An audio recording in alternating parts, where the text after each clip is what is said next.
And ultimately, we all have wants, we all have desires, we all have dreams.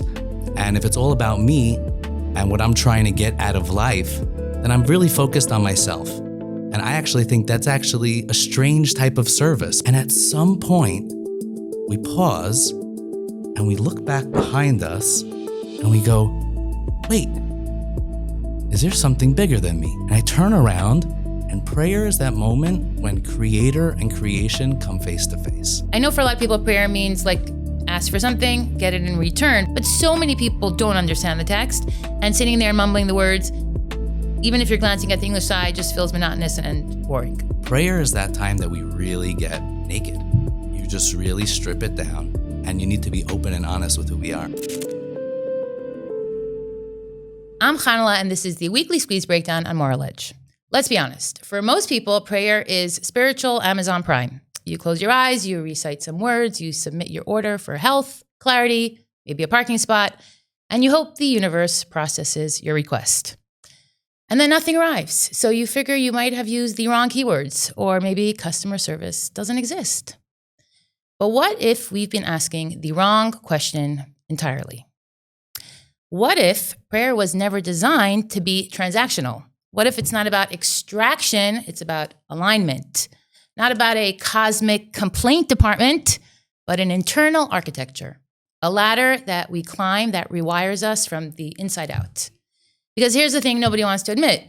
You can say all the right words and remain spiritually comatose. You could have flawless technique and zero transformation. You can show up to practice every single day and completely miss the point. So this isn't about whether you believe in God. This is about whether you're awake enough to notice anything beyond the noise in your own head. And what is the uncomfortable truth that we're addressing here at Moral Edge? Most of us were never taught that prayer is a technology. It's not just something you recite, it's something you activate. It requires presence, precision, and a willingness to actually feel something instead of performing comfort. Sitting with me today is Yehuda Rice, teacher, meditation guide, someone who's obsessed with how ancient contemplative practices actually function when you strip away the cultural baggage. He's not here to sell you spirituality light, or hand you a mantra to fix your anxiety. He's here to show you how the tools for waking up have been sitting in plain sight for millennia. We've just been using them like furniture. Because honestly, we spend too much time arguing about whether transcendence is real, and we forget to ask whether we're even conscious enough to recognize it if it shows up.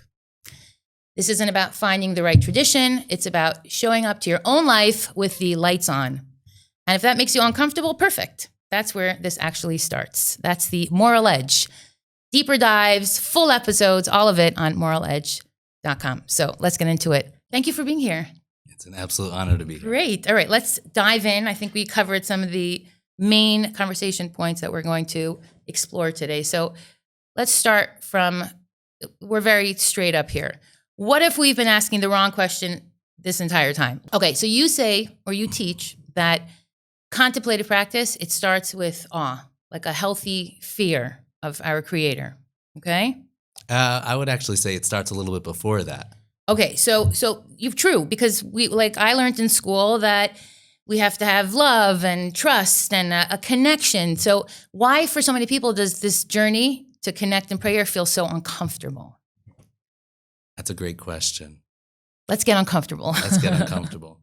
I think that you hit a very key point earlier in your introduction. I think it starts with like you said, people are trying to get what we want.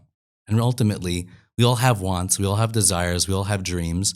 And if it's all about me and what I'm trying to get out of life, then I'm really focused on myself.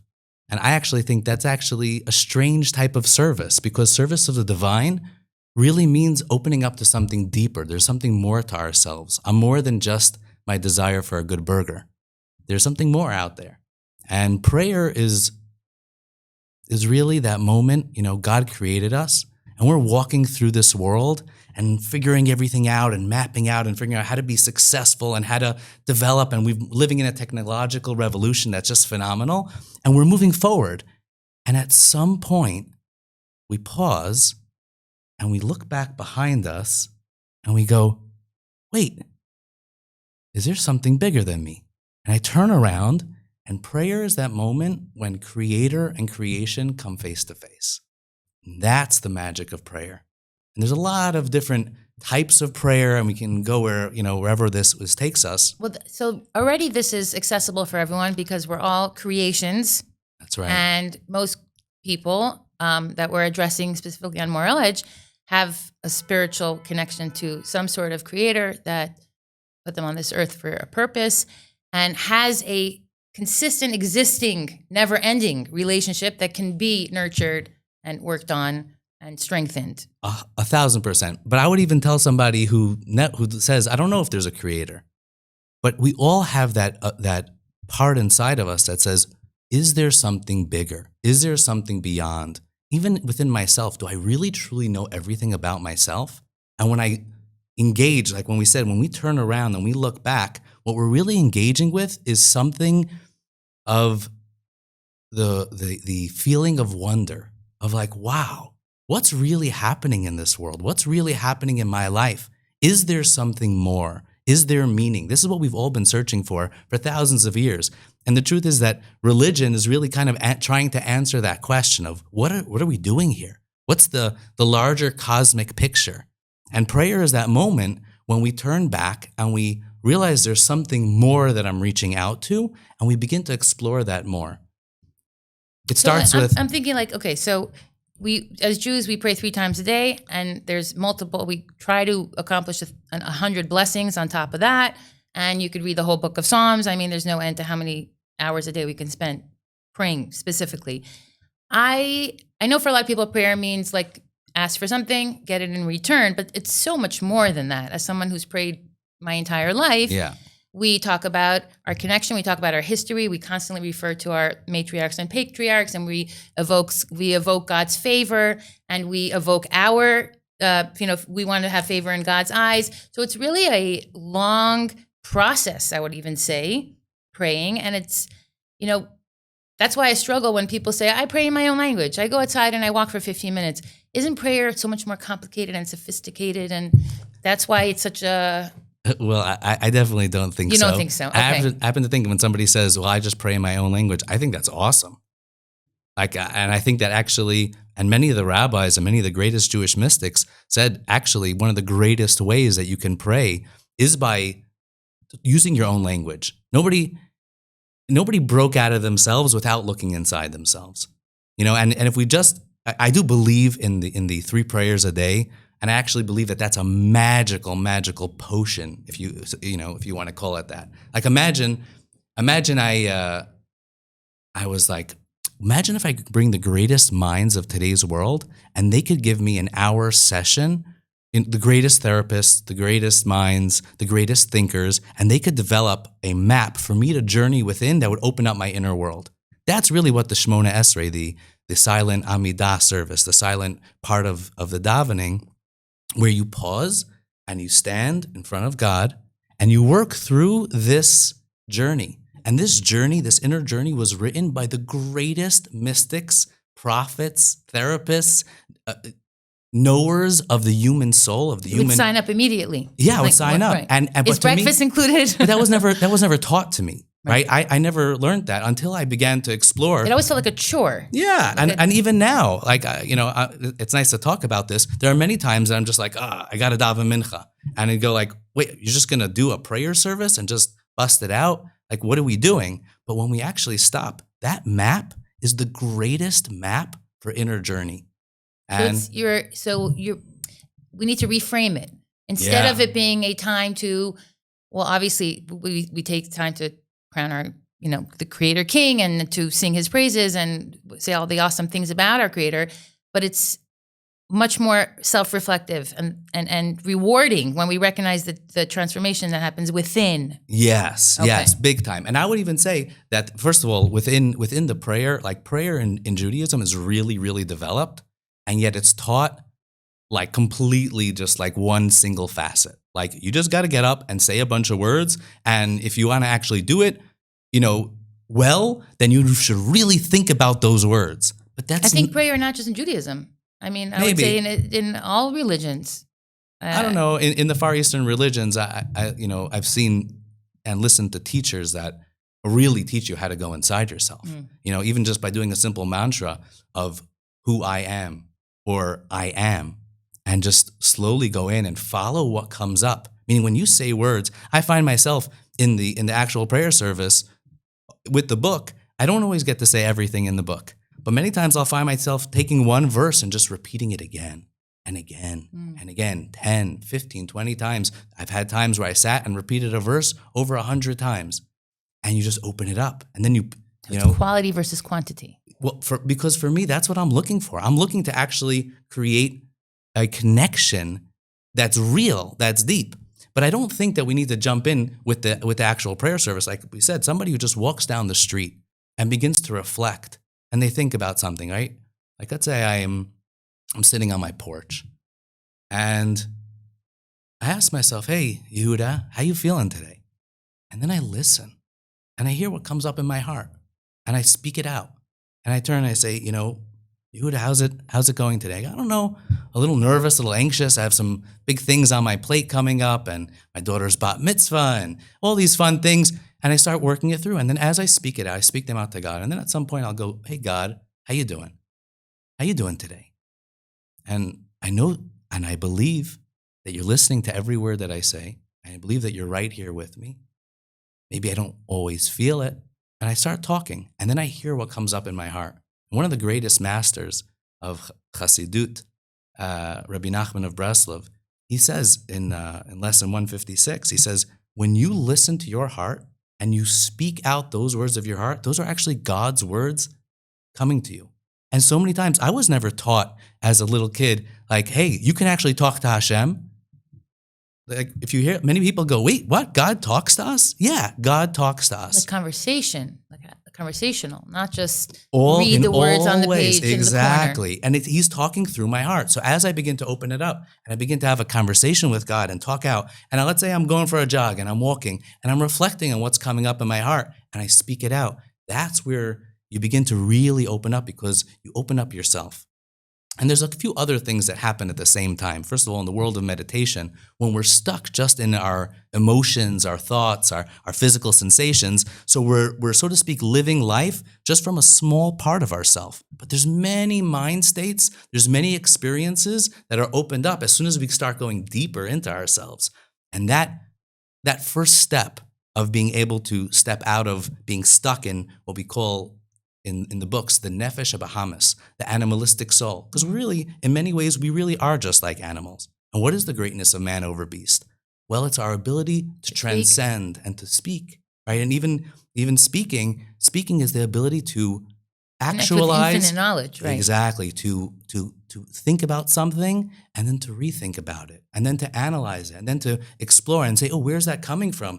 And then at some point we start realizing even my thinking is more external than my true inner self. There's an observer inside of me. There's a part of me that's very quiet that is actually watching what's happening. And a lot of the noise, a lot of the words, a lot of the thoughts and the emotions that are just popping up, they need to be listened to, and then they can calm down. And in Jewish language, we call this menuchat hanefesh, which means the resting of your animalistic soul. And that's when things begin to settle down, and suddenly new types of thinking comes up, new awarenesses, deeper experiences, and that opens us up to a whole nother level. I think I'm listening to this, and it always sounds so wonderful. You mentioned Rav Nachman, and here in Israel, you can catch his followers standing on mountaintops, shouting, crying, standing silently, just in full presence of their creator and of their selves.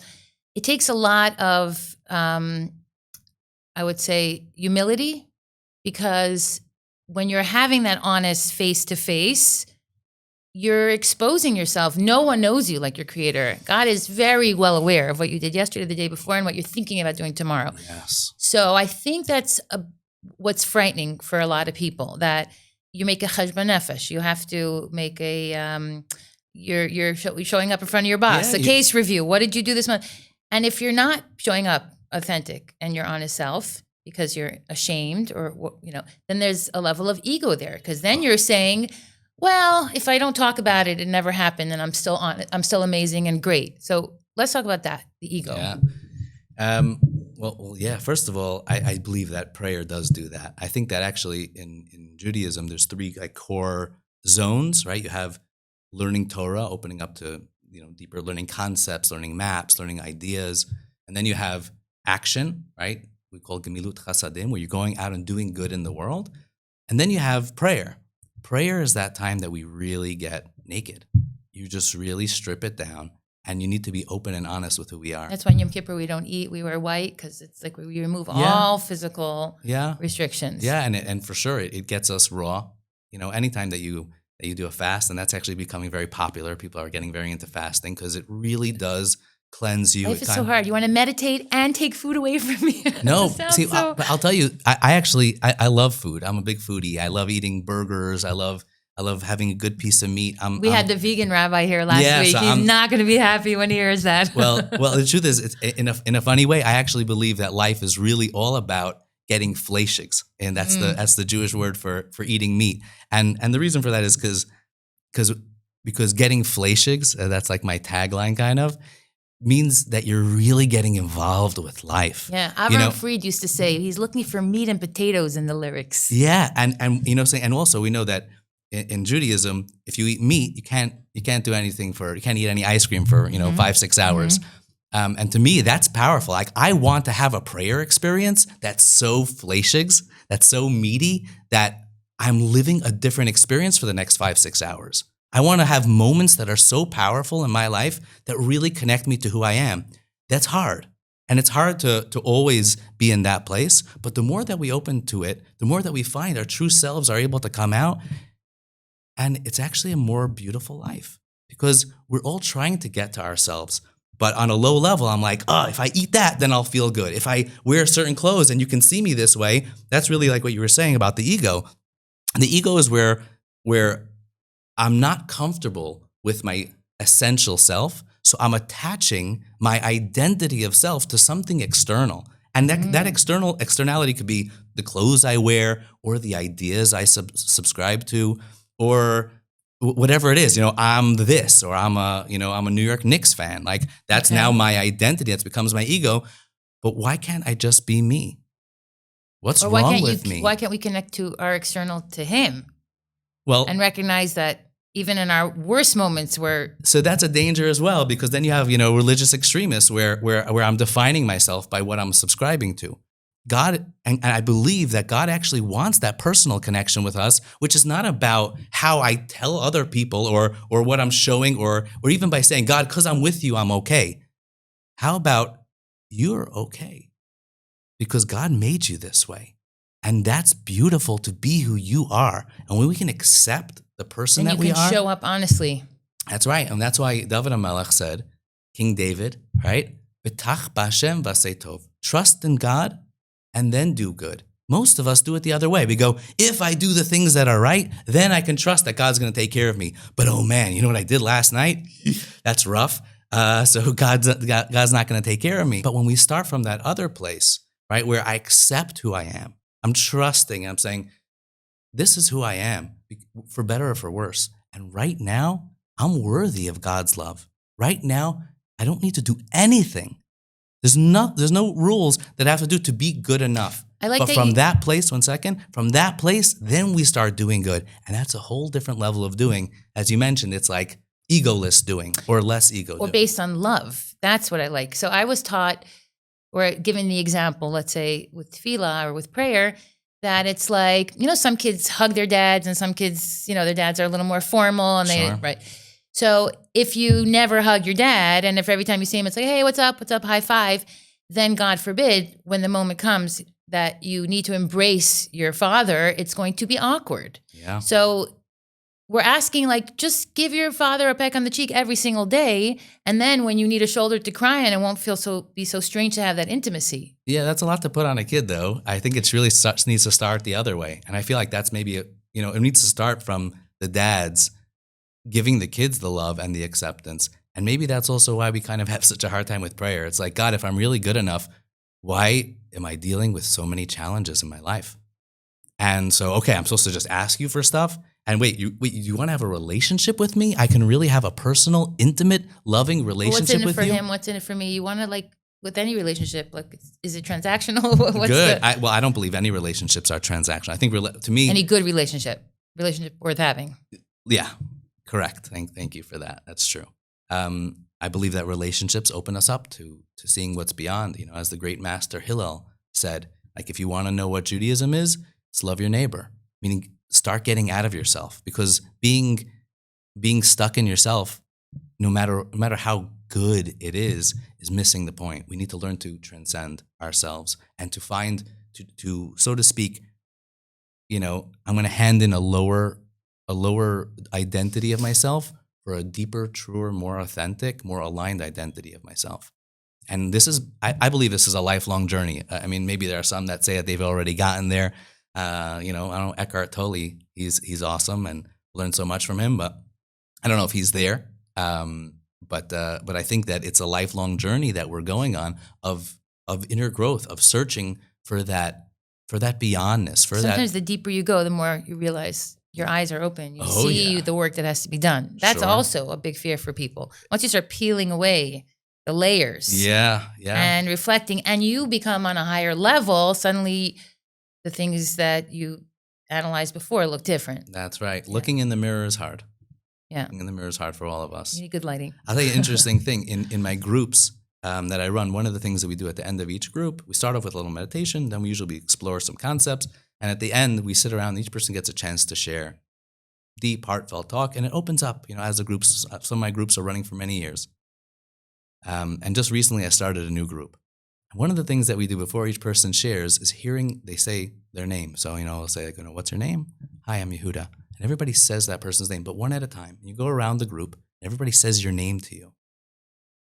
And with a new group, many of the men couldn't hear somebody else say their name. Not getting emotional? Because it was like, all right, just say my name, just say my name.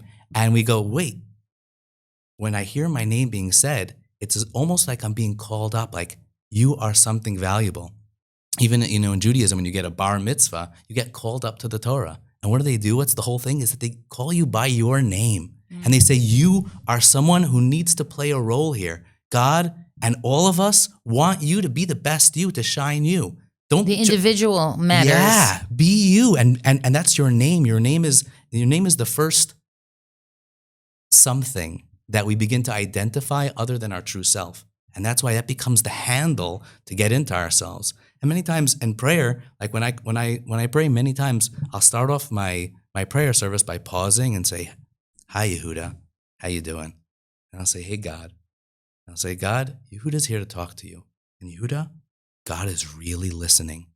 The Talmud says that based on a verse in Tehillim, that it says, "Ahavti ki yishma Hashem," and Rava tells us, "I know that I'm loved when I'm listened to," and this works for I know that I'm loved when I'm listened to. When I'm listened to, right? And this works between parents say, "Oh, I love my kid so much." Well, what do you mean you love your kid? You care a lot? Like, you can't go to sleep until your kid gets home because you're so worried about them.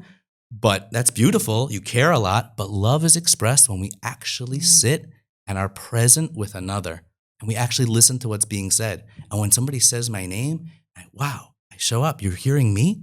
You're about to listen not only to the words that I'm saying, but you also want to hear the person that's behind the words. When God looks at us and we come and we're praying and we're saying, "God, I'm not just looking to ask you for things because you're the one who can ultimately give me everything, but I'm also connecting to the fact that you are." God's name, the Yud, the Hey, the Vav, and the Hey, the Tetragrammaton, right? That 4-letter name that we don't even say because we're realizing that there's something there. The basic meaning of that is isness, that God is. Yud K Vav K, it means he is. He's here. And when we connect that, as opposed to just, what can you do for me? But that you are someone, that's when the magic happens. When I realize I'm not just someone who can do things, I actually am someone that carries godliness inside of me. I am a piece of God because I am the isness. I am a piece of that. And you are, and even this table is. And everything that's going on here is really all part of God. It's fascinating. I feel like I have to relearn all of this because for me, prayer, or for people watching, maybe you've seen a Hollywood film and shows a bunch of Jews, standing and reading and just some ancient text that nobody understands, when in fact it's the most personal and like self work we can do. That's why it's called avodah. It's called work. Avodah of the heart. So the Torah says, Ula avdo b'chol levavchem, and the Gemara asks, Talmud asks, what does that mean to serve God? It means to do the work of the heart. So why are so people quick to let it go? One of the first things I ask people when I meet them here, and in Israel, you can ask someone how much they pay rent within 5 minutes of meeting them. So I'll ask them, "Ata manech tefillin?" You put on tefillin, and I could gauge. Sometimes the guy has tattoos and he's the biggest tzaddik in the room, so you never know. And why is that so meaningful? Because it's a physical task every single day. You take it out, you physically wrap the straps, you physically do it, zip it up, put it away, make sure nobody steals your stuff. So I think for a lot of people, prayer seems like something ancient and just a burden almost. Yeah, burden, unattainable, meaningless. Yeah. And how dry. do you do it? I mean, I will give Israelis the advantage in the fact that they know Hebrew, so they can pick up a siddur and actually read and understand the text. But so many people don't understand the text, and sitting there mumbling the words, even if you're glancing at the English side, just feels monotonous and boring. Okay, so let's give some practical advice for people on how. And yes, you could do breath work and meditation and yoga and chanting and singing and all those things, but there should be. I mean, you told me you have a specific space in your home where you pray. Yeah. And that's recommended, to have a space where you get into the zone in that area. Sure. It triggers the right frame of mind. So let's talk a little bit about how each of us watching, no matter our faith, no matter our background, no matter our experiences, no matter our past, what does prayer look like in the modern world in 2026, post-COVID? Nice. Let's go for that. Okay, so I'll tell you, it's a huge question. Twice in my life, I took everything that I knew about prayer. I said, and I'm putting it on a shelf, putting it in storage, and I want to restart. And you grew up praying. I grew up praying. Yeah, I grew up religious. Mm-hmm. And it opened up new things. So first of all, there's a journey to happen. But if we want to start simply, I would say it starts by being willing to listen to ourselves. I would say it's super simply, it starts with putting on a 90-second timer and just tune into your breath. Not you don't have to do a whole breath work session. Just listen to your breath. Then, Why? Why? Because I could think of nothing. I have so many things to do. The last thing on my schedule is going to be to listen to your breaths. Why? So because when we're running, right? When we're running, there's constant thoughts, and we're stuck in. There's basically we're trying to shift our state of being to open up to different parts of ourselves. When I'm running and I'm running from thing to thing, that's one type of mindset. I'm like on a to-do list, checklist, right? When I sit down with my kid on the floor, what happens? If I'm doing that like another to-do checklist, what kind of relationship am I having with my kid? I'm just like trying to check it off. I'm like, okay, let's play the Legos. Let's quickly build a Lego set. Like, that's not what you're doing. You're playing a game with your child. You get down on the floor with them and you're engaging with them and you're just being with them. And if you're there the whole time, scrolling through your phone or even just having thoughts that are running through your head, you're not present. Mm-hmm. So the first step is saying that prayer is a state where I'm actually becoming present with what really is. So you cannot pray while you're sliding on TikTok. That's not going to happen. You cannot pray with distractions. You need to focus. Or I don't know if we can make it. Like you can make challah while you're doing TikToks, but prayer is really like. And the truth is that making challah when you're actually present becomes a whole new experience. And that's a prayer. I'm not so into painting. My wife loves painting, but I do have this canvas of this big lion that I've slowly been working on, and I'll pull it out. And sometimes I don't even enjoy it so much, but it slows me down. And at some point, that experience of the paint going off the brush onto the canvas, it becomes magical. Right. And there's something, and it's like, I'm not an artist, but I'm just that feeling, and you just watch how the paint moves, and there's something magical there because you slow down, you become more present with what is. And even if you're eating, you're in a restaurant, and if you slow down and you put your phone aside, hey, tune in, here I am, what's going on, you'll enjoy the whole experience more. Okay. However, most of us have the attention span of a gnat. So how do we slow down and then not let our minds So I don't take know if over. that's true. No? I'm going to push back on that right Okay. away. I think that prayer maybe is that experience of opening ourselves up to slowing down. Well, if God said we should pray, then he has that expectation that as human beings we can I don't expect my dog to pray, but we probably have that built-in capacity to focus. Yeah. Well, I'm saying, and different levels of focus. Like when we're engaged with something, even, and by the way, it's true. Some of us have a very short attention span, and it's hard. But when we start with that, let's say start with that 90 seconds of just like slowing down. And what does that do? As I start breathing, suddenly I'll find that my mind has drifted very quickly to a bunch of things that I need to do.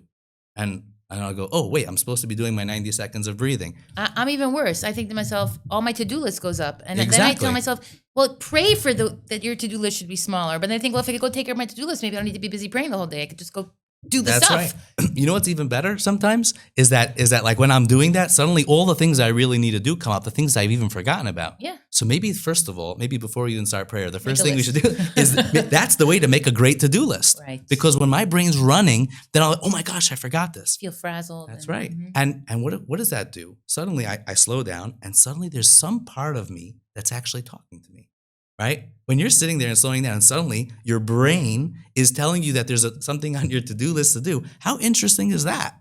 Wait, are we all schizophrenic? Oh, is there multiple personalities that are inside of me that are remembering different things? The answer is kind of yeah. We're all made up of many different parts.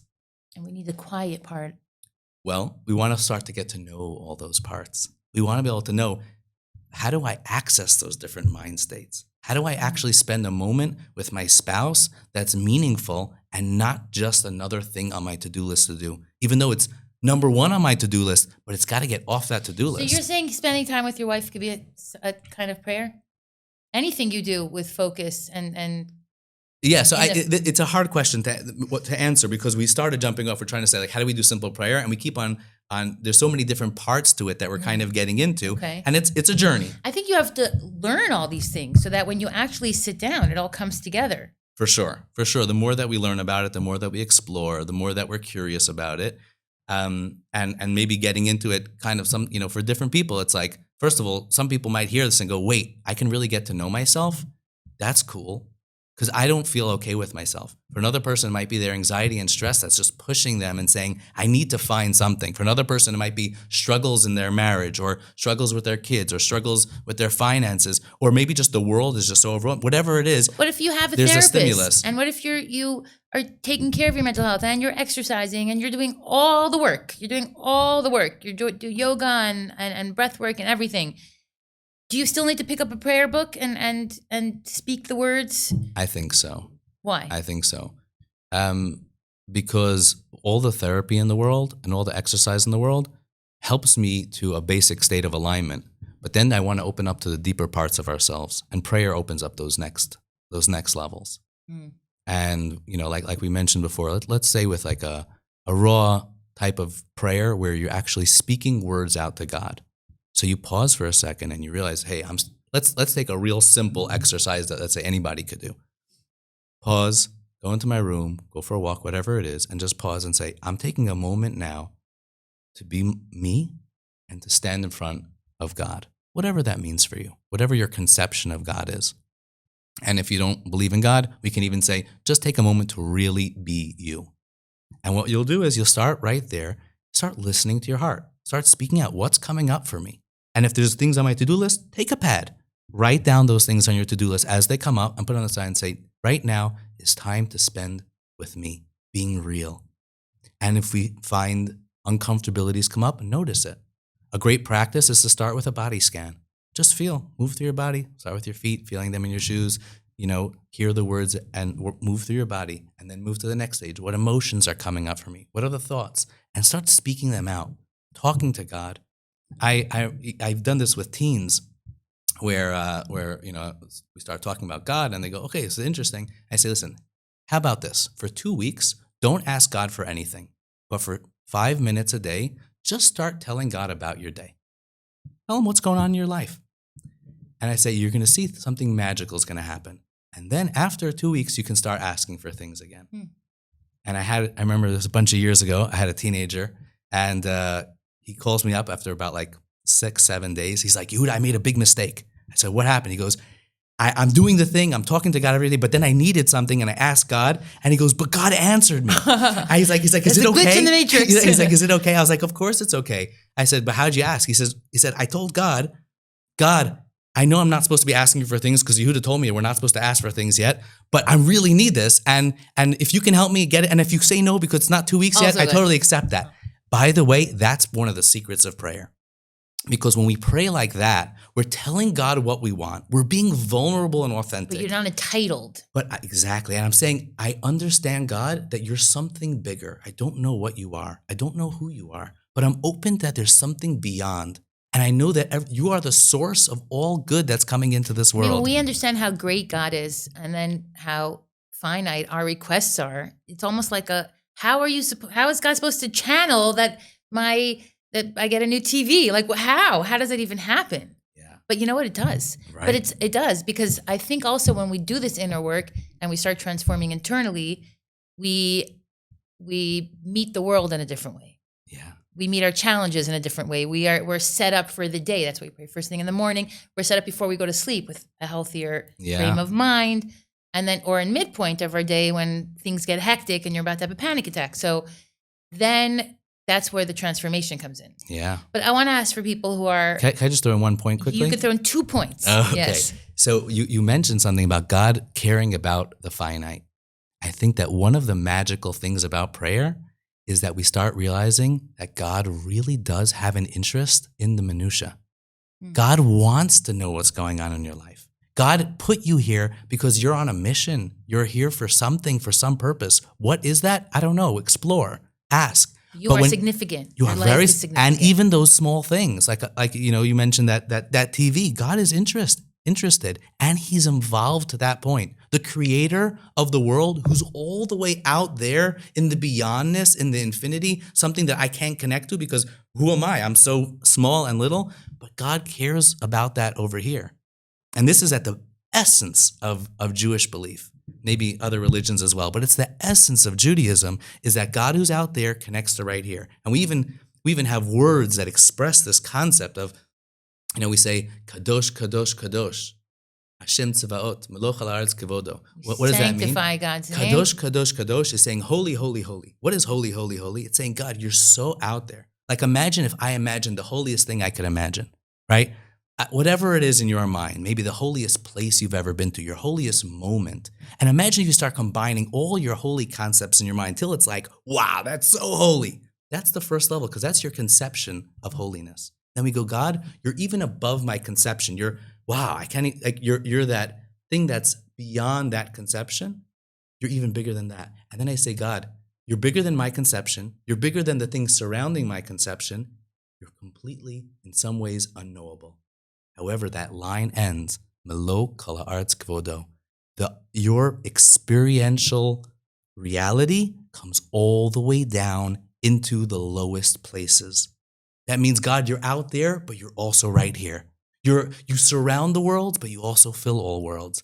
And that's why each one of us is here to have a relationship, not just to be following a system of prayer, and not just to be doing what it says in the book, but also to be experiencing it. Explore God. Our tradition starts with Abraham. Abraham is the ultimate seeker, and we're all meant to be B'nai Avraham. We are children of Abraham, to be seekers, to go out and explore. Don't just take everything that comes from before. Like in the first words of the silent Amidah, when we whisper those words, one of the first words is Elokeinu v'Elokei Avosenu, which means our God and the God of our fathers. And the holy great master of Levi Yitzchak of Berdichev, he would say, you have to first make it your God, and then it can also be the God of your fathers. But if you haven't made it personal, then just carrying something from beyond, how deep does that go? I'm just carrying a tradition, and we have to meld this. By the way, in today's reality, we actually have to meld these worlds. We're carrying tradition from the past, the tradition of the Torah from Sinai, but we're also going to a new messianic age. We're making a major shift, and the world's going through a shift. And we have to be able to bring that together, bring the aliveness of me, of my personal experience with the larger story, and bring that together. You're making me excited to pray. I love the enthusiasm. Yeah, well, it's probably been one of the greatest journeys of my life. I'm so glad that you shared it with us here today. There's a concept that people who go to AA after their addiction recovery or part of their addiction recovery become addicted to AA, like become addicted to the process. They just transfer the obsession. Okay, so I think in this generation, I think this kind of contemplative work, when you start speaking to people who are very open-minded and progressive, and they've traveled to India and they've meditated and all that stuff, it could become a very sophisticated way of avoiding dealing with our real life. Prayer could take you off the deep end. Okay, so how do we know when we're using prayer and meditation as a way of self-reflection, or we're just numbing out? That's a good question. That's a really good question. I think prayer has to be fun, first of all. I don't agree with that. You don't agree? Okay. Maybe because my shul is just so fun. Well, shuls are fun. I don't know what shul you're in. If you're in Nishmas, then it's fun. Yeah. Oh, so then that's a fun place. Karl Bach has definitely revolutionized it, but we don't have to get into that. I mean, song as a part of prayer is a huge, a huge story. Mm-hmm. But there are many different types of prayer. Some types of prayer are actually rolling on the ground when you're crying in pain and you feel everything in your life breaking down, and you're just, there's a type of prayer called tze'aka, when you're just screaming out. I've screamed out in the past months more than ever in my life, and that was a form of prayer, because who was I screaming to? No one was listening except me. Oh yeah, big time. There's a prayer called nipul. It's a form of prayer where you actually prostrate yourself on the ground and you just realize, I don't even know what I am. I'm so empty, and I'm just, God, it's all you. What do you even want from me? And you just kind of let go of everything. By the way, I would recommend that as well. I mean, prostrating yourself on the ground is something that physiologically is incredibly, incredibly moving, vulnerable. It's a powerful experience. Is that why the Arabs do it? Yeah, that's why anybody who wants to surrender, that's what you do. Right. You are doing an act. Get yourself in the physical shape. Yeah. We are, even though we have souls and we're so deep, but we're also bodies. We're also carrying the cellular code and genetic makeup that have been passed down through thousands of years of humans. And we're carrying that inside of us. And when you lay down on the floor with your hands stretched out, laying flat, it is you're putting yourself in a vulnerable position. That's why when soldiers, take somebody, you have to get down on the ground. You're basically showing, I can't do anything. I'm making myself helpless in front of you, and don't kill me, and I'm completely open. When we do that in prayer, that's a powerful thing. Really, I mean, we bow down 4 or 5 times in every silent Amidah, in the silent prayer, mm-hmm. but we don't do the whole thing. We just do a little bending. But really, you're meant to bow down fully.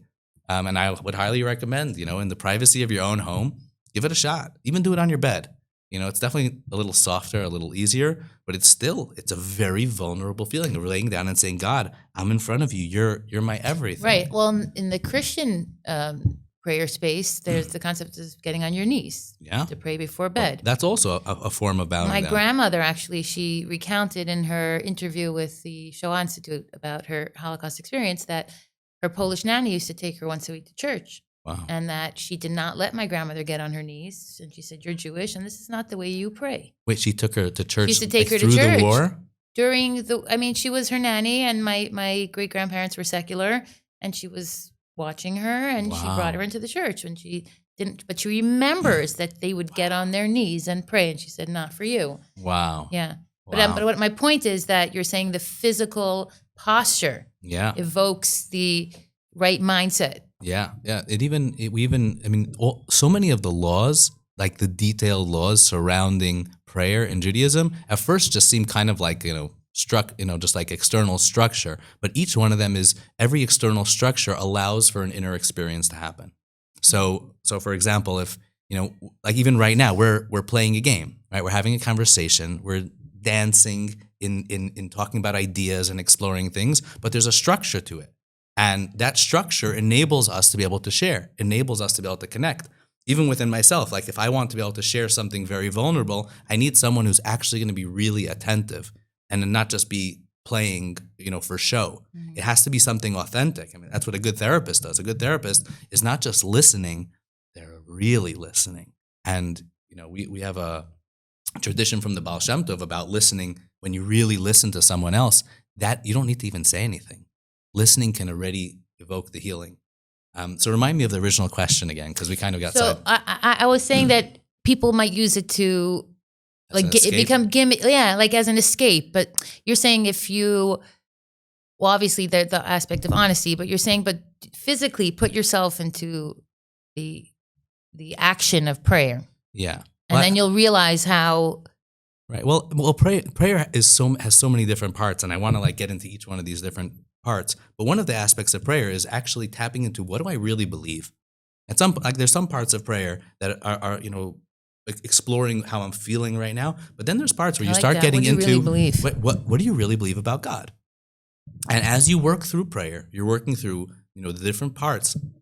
Or even in a non-structured prayer form, you start asking yourself, what do I really believe about God? What do I really believe about myself? And you start asking yourself those questions. So what you're doing, meaning if you're escaping from your reality, so then you're going to a place where you're kind of not thinking about your life. But what prayer actually is meant to do is it's taking you to a place where you can analyze things, and now you're taking your belief systems and bringing it into actualization. Kabbalistically, we call this, there's different olamot, there's different worlds. There's the world of thought, there's the world of speech, and the world of action. And if I want to be able to bring my deepest ideas and values, I need to speak about them and then bring it into the world of action. So it could even look like, playing my values against each other. What are my core values? Like if I was, like even in the midrashic, the old midrashic things, they talk about by the creation of the world, different values came in front of God and said, which one of us is more important? Okay. Like shalom and emes, peace, harmony, and truth. And they said, how can the world that you created, one of us has to be a prime value and one of us has to be secondary. Well, what do you think? I would say it's like the heart and the lungs. They're both important and they can't live without each other. Okay. Or they complement each other. So, but they said, well, what happens when you come to a moment? Classic guy story, right? And your wife asks you, did you like this new dish I made? Well, maybe I didn't. And now I have to choose. Do I want peace and harmony, or do I want to say truth? Right? I see. And there's many times that those will come into conflict, right? And we have to choose. Well, you know what God chose? God chose peace and harmony. And he said, throw the truth to the ground and let that truth regrow. Wow.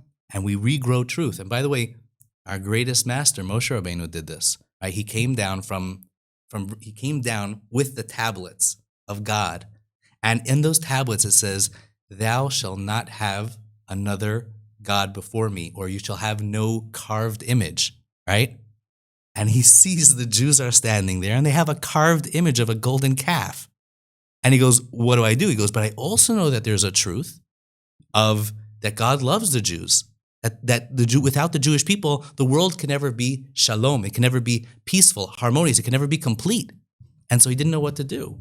And he took one truth and threw it to the ground and said, let's regrow that truth, because I know that there's a deeper truth.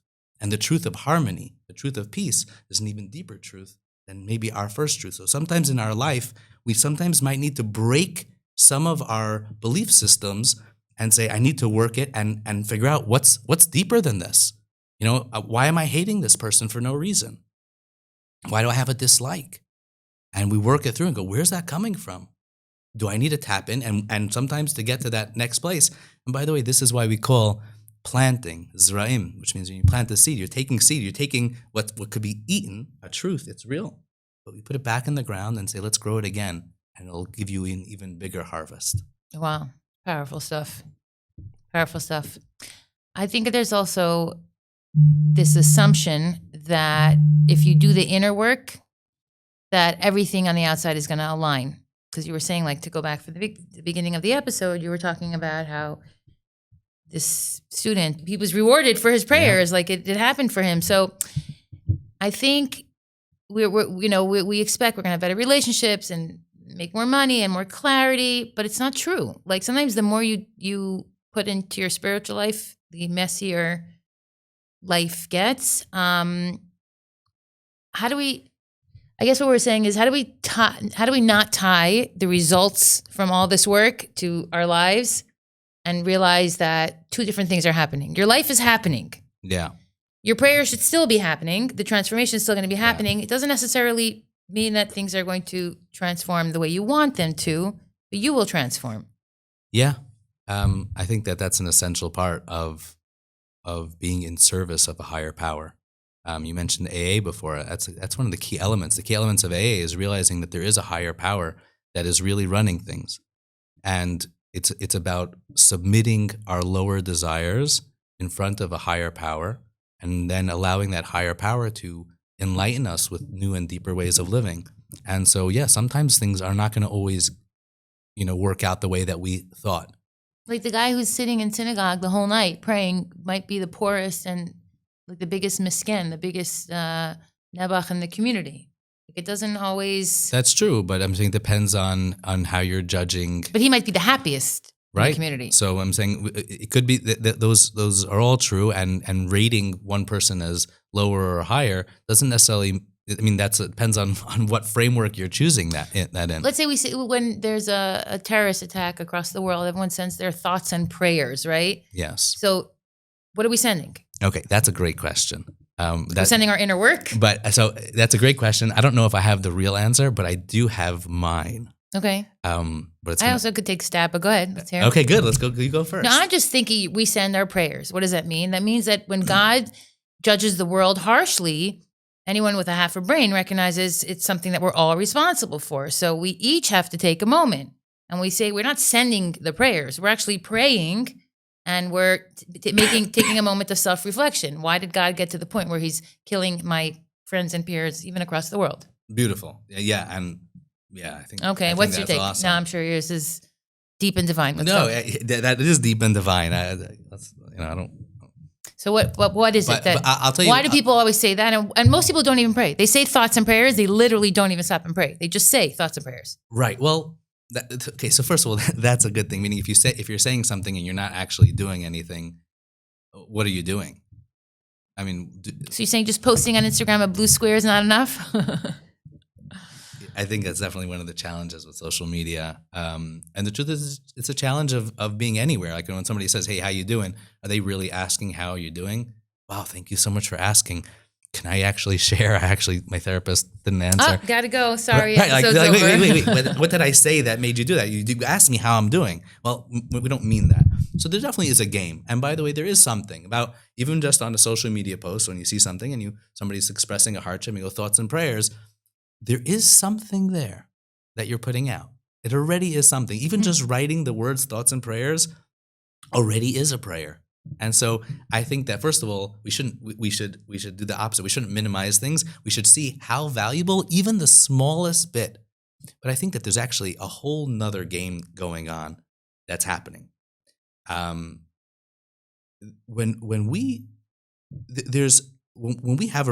a reality that we're living in. Yeah, you said you wanted to go deep in this segment, so we're going deep. Let's go. When there's a reality, where does that reality come from? We're sitting right here. How did this happen? Right? Even this room, this is beautifully set up. But somebody conceived of these ideas in their mind, and then they brought it to being. But the person who conceived these ideas of this room and all the beautiful art and the mics and all the electronics that nobody else is seeing, and the amazing team that you have, that is built on previous ideas and conceptions. Mm-hmm.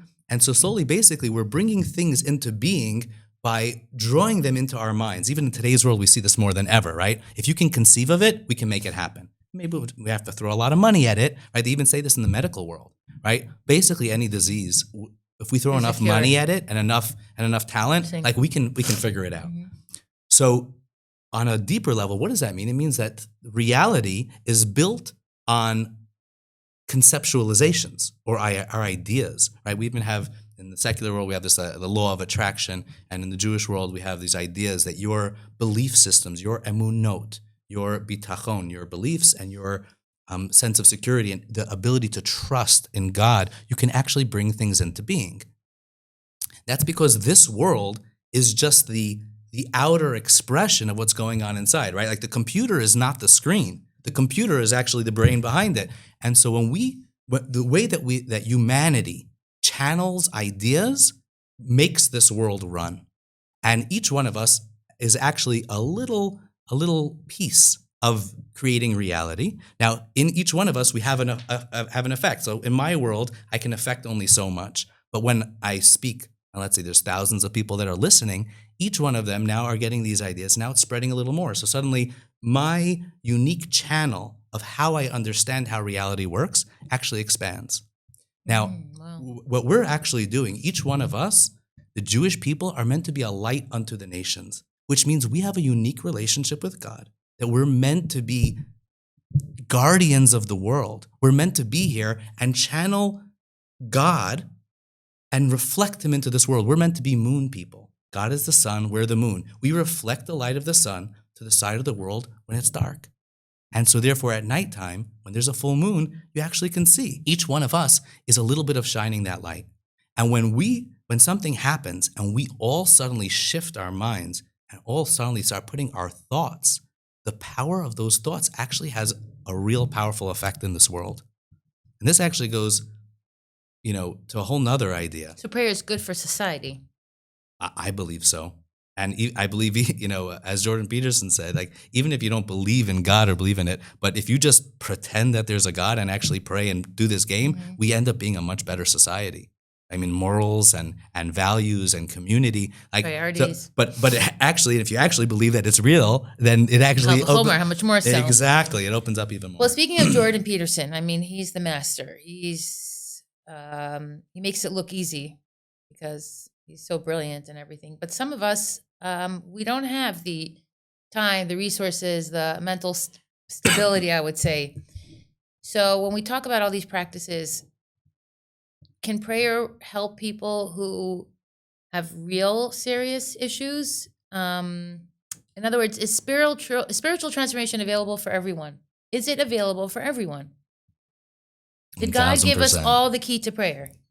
No matter how, if you're watching this and you are on 3 different types of anxiety medications, if you're schizophrenic, if you're not sure what religion you are today, if you're dealing with things that are completely drowning your life, nobody has an excuse, I would say, or everybody has the opportunity. You want to flip it in the positive. Every single one of us can take a moment, and God will never say, "Oh, you're too handicapped, you're too disabled, you're too messed up, you took too many drugs, you are way off the edge." Every single one of us, because we were born, because physically we were created in the image of God, we have the right to open that conversation and work on our spiritual connection with God. Yes, and God wants to have a unique relationship with each one of us. And the more disturbed you are, the more he probably likes you. Yes, you said it so beautifully. You said it so beautifully. And I would just add, just to reinforce it, is that this is what happened, right? Pharaoh, when he finally turned to Moses and said, you can take the Jews out of Egypt, but go for 3 days.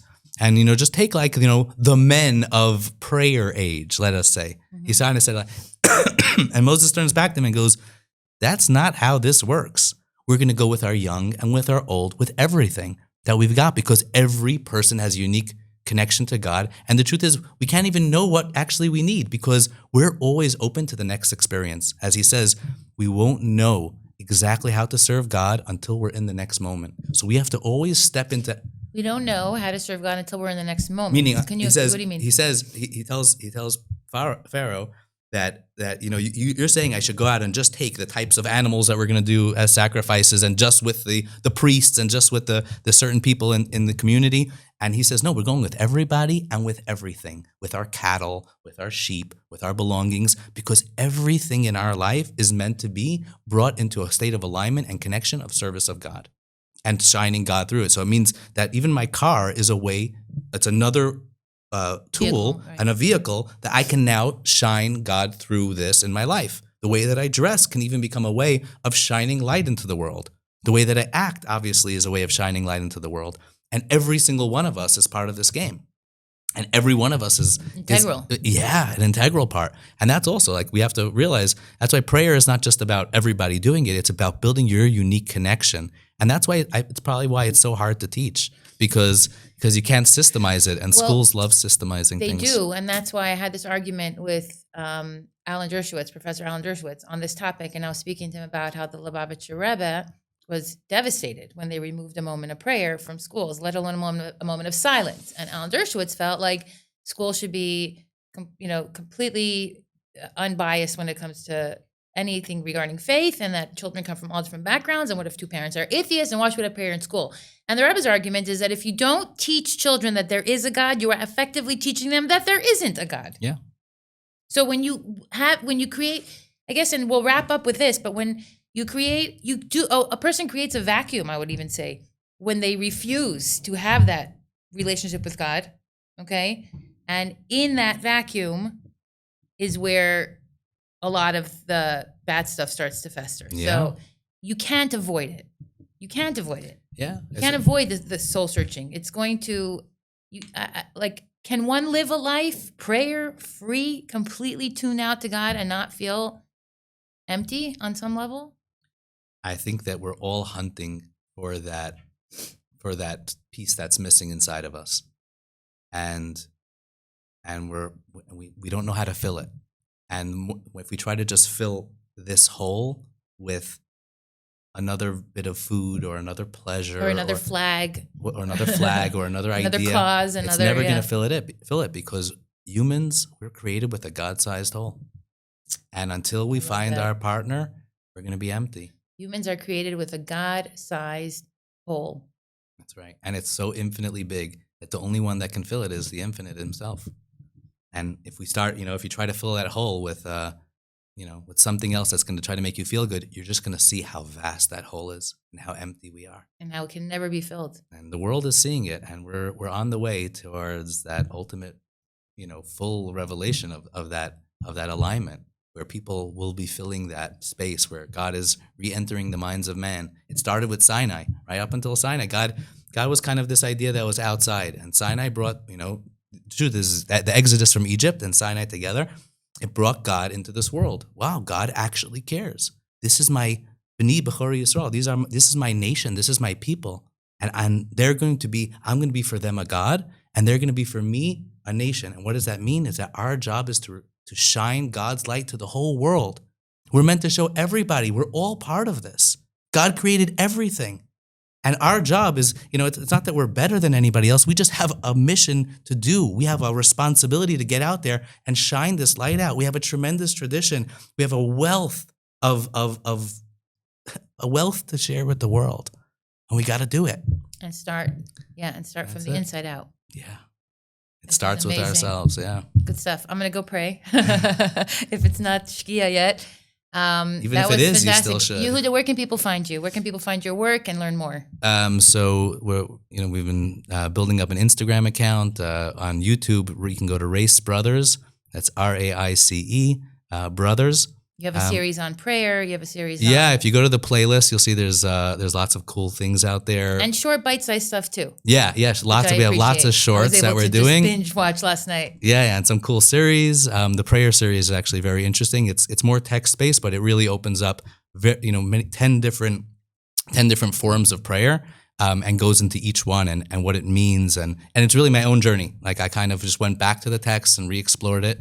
So it's not preachy. It's just personal and. It's raw. It's raw. A lot of the things that I share are raw and real. You're a very straightforward person. Yeah. Well, I'm on a journey. I'm trying to figure it out for myself, and I'm open to learning from everybody. Well, prayers seems to have only made you a better, more interesting person. So if it's working for you, I'm going to tell everyone to listen to. Try it too. Amen. Amen. It really is magic. It's really magic.